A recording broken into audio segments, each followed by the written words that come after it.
마태복음 9장 36절입니다.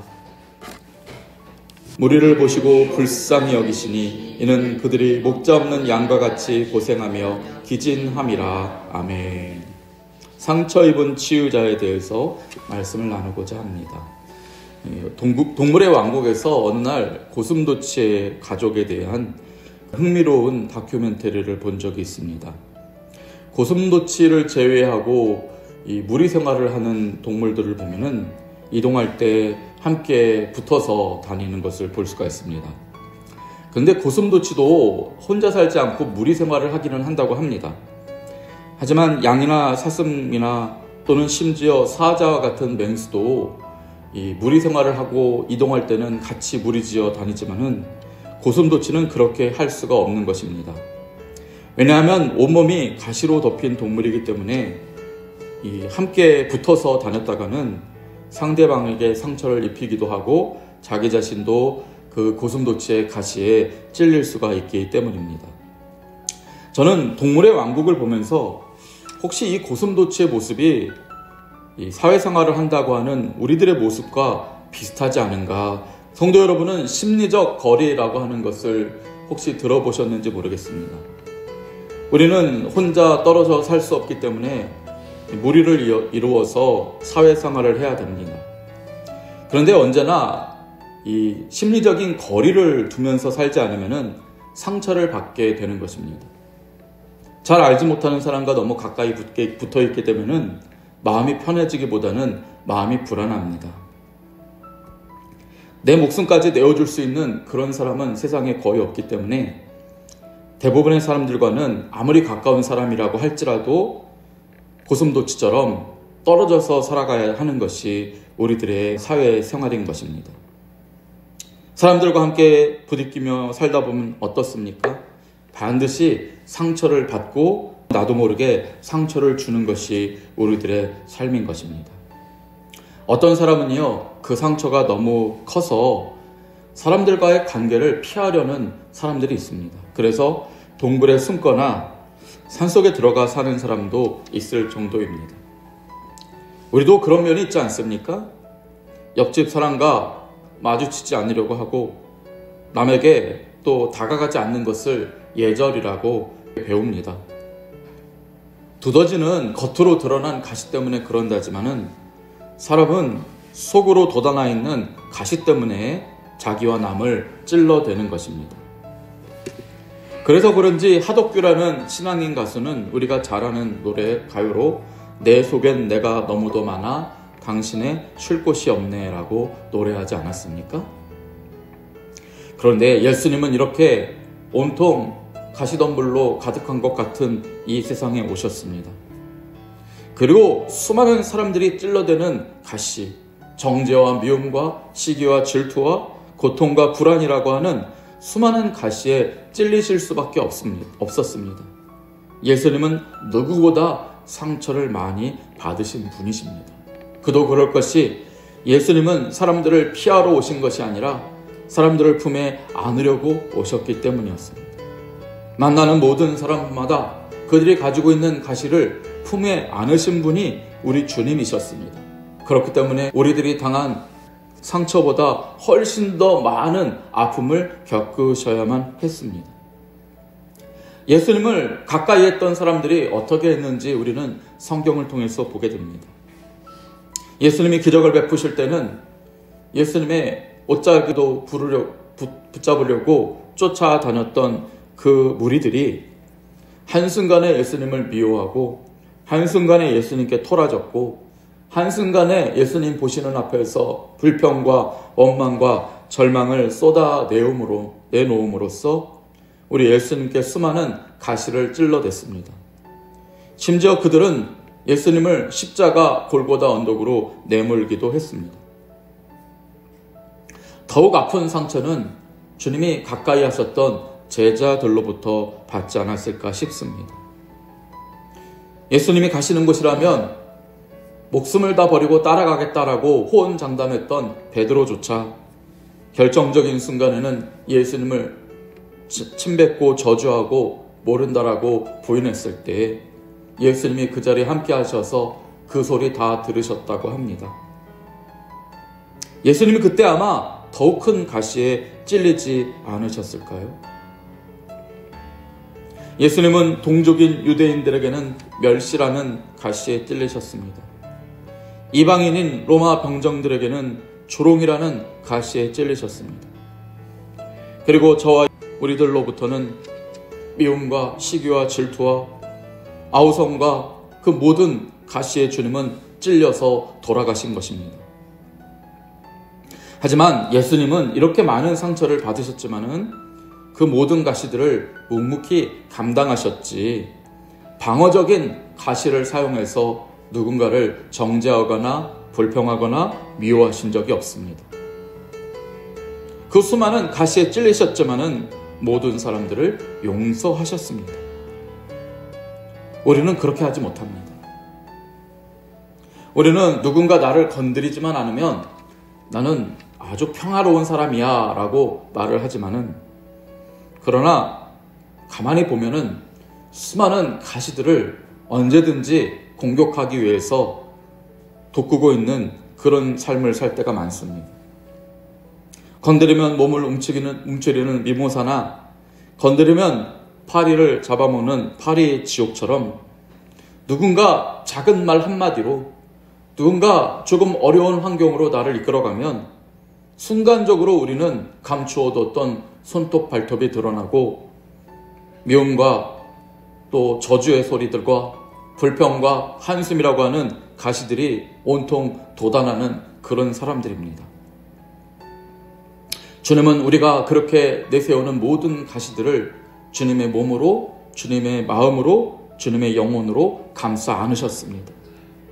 마치 블랙홀에 가까이 별이 들어가면 성단일지라도 그 블랙홀 속으로 다 빨려드는 것.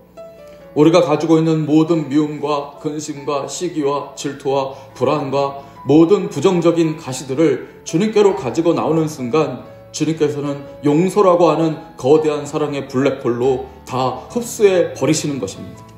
그러므로 주님 앞에 나온 저희들이 영원히 죽을 수밖에 없었지만은 이제는 주홍같이 붉은 죄가 흰 눈처럼 희게 된 줄을 믿습니다. 예수님이 십자가에 돌아가신 순간 이 우주의 모든 더러운 가시들, 수많은 죄악들은 이제 역사 속에서 사라지고 다시 리셋됩니다. 이미 홍수 사건은 예수님이 이루실 이 놀라운 사건을 하나의 맛보기처럼 보여주었습니다.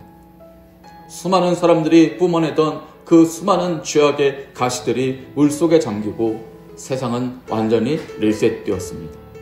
그러면서 노아와 그의 가족들이 새로운 세상의 아담과 같은 인생들을 시작하게 된 것입니다. 하지만 노아의 시작은 여전히 불완전함이 있습니다. 노아는 새로운 세상의 첫 번째 사람이었지만은 역시 죄의 본성을 가지고 있었다는 것이 드러납니다. 인간 노아가 만든 방주 속에는 인간의 죄악의 가시가 숨어 있었던 것입니다. 그렇기 때문에 노아는 처음 세상을 다시 열어감았을 때에 감사하고 기뻐하는 순간도 어느 순간 잊어버리고 술 취해서 실수를 저질렀고 그것이 들켜지자 둘째 아들에게 경노하기도 했습니다. 오직 예수님만이 진정한 새로운 아담이시며 진정으로 완벽한 새로운 세상을 열어가신 분이라고 할 수 있습니다. 주님은 전혀 죄악의 가시를 품지 않으신 분으로서 다시 한번 새로운 시작을 시작한 아담이 되셨고, 주님 안에 있는 우리가 주님 안에서 늘 용서받고 살아갈 수 있는 그런 삶을 열어놓으셨습니다. 오늘도 주님이 그 역사를 이루시는 줄을 믿습니다. 주님은 누구보다 상처 입으신 분이시기 때문에 우리를 잘 아십니다. 우리가 얼마나 죄악 가운데 있는지를 아실 뿐만 아니라 또한 우리가 얼마나 연약해서 수많은 사람들의 말과 행동으로부터 상처를 받는지를 잘 아시는 분이십니다. 워낙 많은 상처를 입으셨던 분이시기 때문에 주님께로 나오는 우리가 어떤 상황으로 받은 상처이든지 다 고쳐주실 수 있는 것입니다. 주님께 맡기십시오. 주님 못 고칠 질병이 없는 것처럼 주님 못 고칠 마음의 가시도 없는 것입니다. 주님께 내어놓으면 주님께서 어느 순간 위로해 주시고 회복시켜 주시고 다시 일어설 수 있는 용기를 허락해 주시는 것입니다. 주님이 이 세상에 계실 때 우리를 어떻게 보셨는지 말씀합니다. 불쌍히 여기시니, 불쌍히 여기셨다고 합니다. 여기서 불쌍히 여기셨다는 말은 헬라어 원어로 단지 쟤들 불쌍하네 그렇게 여기셨다는 말이 아니라 그 고통을 함께 나누셨다라는 그런 의미를 가지고 있습니다. 예수님은 그저 높은 위치에 서서 가난한 백성들을 불쌍히 여긴 그런 정도로 불쌍히 여기신 것이 아닙니다. 우리가 굶주리고 우리가 고통당하고 우리가 외롭고 우리가 슬프고 우리가 어려운 그 어떤 지경일지라도 주님은 우리와 함께 하시며 그 고통을 나누시고 주님의 그 뜨거운 사랑으로 우리를 치유해 주시는 것입니다. 성도 여러분, 우리가 사순절을 보내는 중입니다. 이 사순절을 주신 이유는 무엇이겠습니까? 우리를 그렇게 용서하시고 그 십자가에서 절정을 이루신 예수님을 다시 한번 깊이 되새기며 주님께 감사하라고 이 사순절을 주신 것이 아니겠습니까? 또 한 가지 이유가 있습니다. 주님이 그렇게 누군가의 그 가시들을 감수하시면서 용서하신 그 은혜의 만분의 일을 우리도 감당하라고 이 사순절을 주신 줄을 믿습니다. 우리는 이 세상 가운데에서 저 천국을 살아가는 것처럼 늘 순경 중에만 있을 수는 없습니다.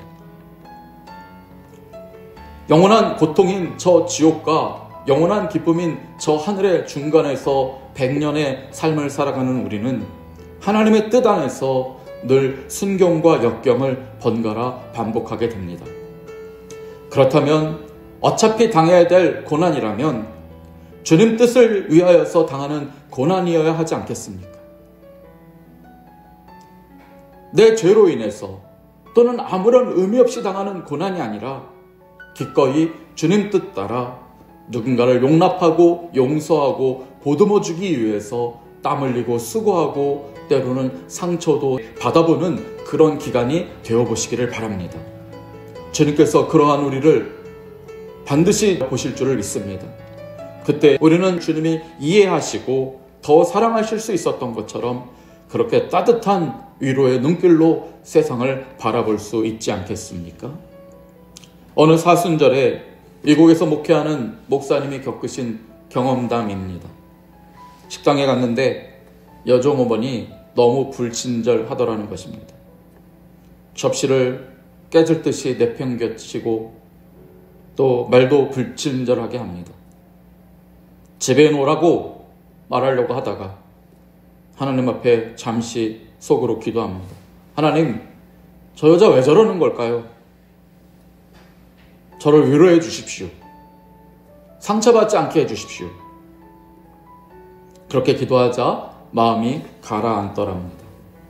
음식을 먹고 음식값을 내려는데 성령께서 목사님의 마음속에서 기왕 어려움을 저 여자를 통해서 당했다면 오히려 원수를 선하게 대하라는 주님의 말씀대로 팁을 줄 때 후하게 주라, 그런 마음이 들었답니다. 그래서 순종하는 마음으로 평소보다 팁을 훨씬 후하게 주고 나오는데 종업원이 따라 나오더랍니다. 손님, 이거 음식값 잘못 내신 것 같습니다. 아닌데요? 팁을 함께 많이 넣어서 그렇습니다. 아니, 어떻게 이렇게 많은 팁을 주고 가십니까? 제가 당신을 보니까 무슨 힘든 일이 있는 것 같아서 위로해주고 싶어서 조금 더 넣었습니다. 그렇게 말을 했답니다. 그러자 종업원의 얼굴에서는 눈물이 흘러나왔습니다. 알고 보니 그날 남편이 다른 여자를 만나 도망갔던 것입니다. 알지 못할 때는 이 여자가 왜 나에게 이렇게 가시로 찔러대나 했는데 알고 보니 이 여자는 너무나 큰 가시에 찔려 고통하는 연약한 여자였습니다. 성도 여러분, 세상 사람들을 우리가 볼 때에 정죄하려는 그런 내 마음의 가시를 거두시기 바랍니다. 주님처럼 그들을 품고자 할 때에 우리가 알지 못하였던 그들의 속사정이 보이게 될 것이고 그들을 위해서 피상적으로 기도해야 했던 우리들이 진심으로 기도하게 되며 사람이 변하는 기적이 일어나게 될 수도 있는 것이 아니겠습니까? 무엇보다 주님께서 그 기적을 저와 여러분을 통하여 이루신 줄을 믿습니다. 누구보다 먼저 정죄하고 누구보다 먼저 판단하고 누구보다 먼저 쉽게 지치고 불평하고 원망하여 왔던 것이 지난날 우리들의 삶이었습니다. 남들의 눈에 티끌 하나가 있었다면 내 눈 안에는 대들보가 있었습니다. 남들에게 10개의 가시가 있었다면 나는 훨씬 더 까다로운 사람이었습니다. 그러나 주님께서 이러한 우리를 먼저 구원해 주셨습니다. 당신의 그 사랑의 품으로 우리들의 그 모든 가시들을 품에 안으셨습니다. 그러니 이제 우리 차례입니다. 우리가 오늘 이 사순절 기간 가운데 누군가의 가시를 감싸 안기 위하여서 흘린 눈물 한 방울이 주님의 큰 기쁨이 될 것이고 어느 날 주님께서 우리를 품에 안아주시는 놀라운 한 걸음이 될 줄을 믿습니다. 용서하고 용납하고 불쌍히 여기신 주님의 마음을 따라가는 저와 여러분이 되시기를 주님의 이름으로 축원드립니다. 아멘.